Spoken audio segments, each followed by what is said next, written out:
Adin Ross said he wanted to do a stream with Khamzat Chimaev, but apparently Khamzat's manager said they wanted $700,000 to do it. I'll tell you something really funny. I don't care. I'm gonna air it out. Oh God, like I connected one of someone from Khamzat's team, and the guy said $700,000 to stream with Cosma. I never laughed so hard in my life. What the fuck? Yeah, it was insane. 700K? Yeah. That's just bad because I don't Yo, even that know nigga what the fuck that is. Nigga, was he gonna teach the chat how to submit a nigga step by step? Like, what the fuck? Like, what the fuck is that, nigga? Hell no.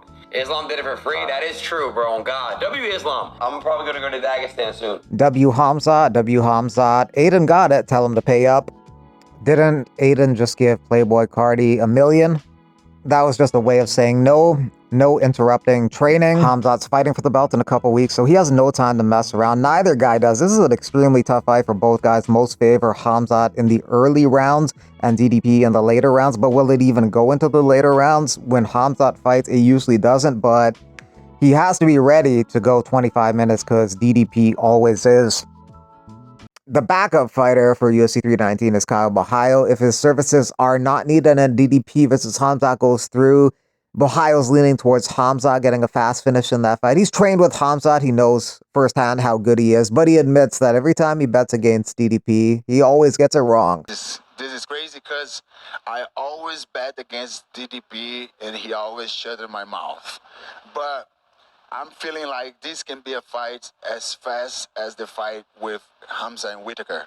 Like finishing the first round or beginning of the second round, you know. 60% of me say that Khamzat will finish this fight like real fast. But 40% says that Dricus with his size and height and his weight, he's a big guy for the division. I think he can stop the takedowns or even survive the first 2 rounds, and then the fights gets better for him.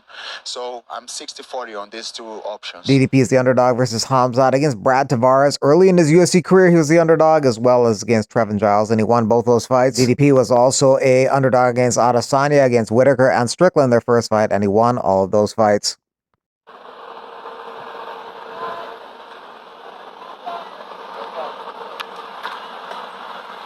Happening, everybody. So obviously everybody's seen in my last post I was away back to the hospital in the ambulance, but I'm safe, I'm sound.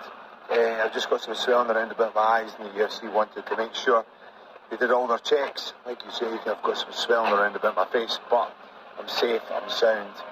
Looking forward to getting home, seeing my family. But Scotland, thank you very much for your support.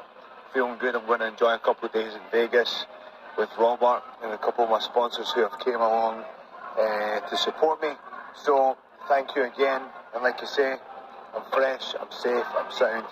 Just got some superficial swelling around about my face. I could literally go for a 5K right now, but like I say guys, thank you very much for your support. And that's what happens when you stand with one of the top guys in the division.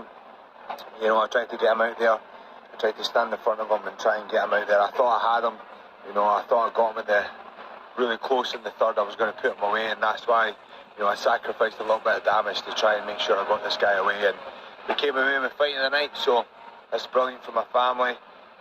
But like I say, guys, thank you so much for your support, and I look forward to seeing everybody back in Scotland. And Scotland, thank you very much.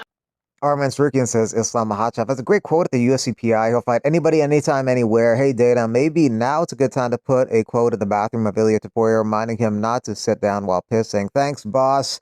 Ilya does not want to fight Arman. If Ilya fights this year, it'll probably be in December because all the other pay-per-views seem to be taken. Kevin Holland looks like he's fighting October 4th in Las Vegas at T-Mobile at UFC 320. No one fights more than Kevin Holland. That'd be his 6th fight within the span of 1 year if it took place. He's coming off a fight with Daniel Rodriguez, one of the best fights this year in the UFC. He lost a unanimous decision in that one in a pretty wild fight. Prior to that, he was on a 2-fight win streak in the welterweight division, beating Luque and Gunnar Nelson. And before that, he had a couple losses at 185 to De Ridder via rear naked choke and a rib injury to Roman Dolidze. That was on October 5th of last year, so if he fights on October 4th of this year, that would be 6 fights within a calendar year, pretty much exactly, so he's fighting every 2 months at that pace. BKFC will be going to Rome, Italy for a show on October 25th. That's Kamosi versus Sakara for the Cruiserweight Championship, which headlines that show. They're doing a show in Hollywood, Florida on September 12th. Padroma versus Adams Part 2 will be the main event. They're also doing a fight night card in Hammond, Indiana at the Horseshoe Hammond Casino. That is on October 18th. Adolfo Vieira picked up a decision victory over Tresean Gore over the weekend, his first win by decision in his MMA career. Prior to that, there were almost entirely submission victories, but he showed in this fight with Tresean Gore that if he can't get a takedown, he can hold his own striking and do well and win a decision. He credits his improved striking and confidence in that domain to the Fighting Nerds team. With my performance, I'm not that happy like I used to be when I finish, but I'm also happy with my improvement in striking. I want to thank, of course, the Fighting Nerds team to make me improve like that.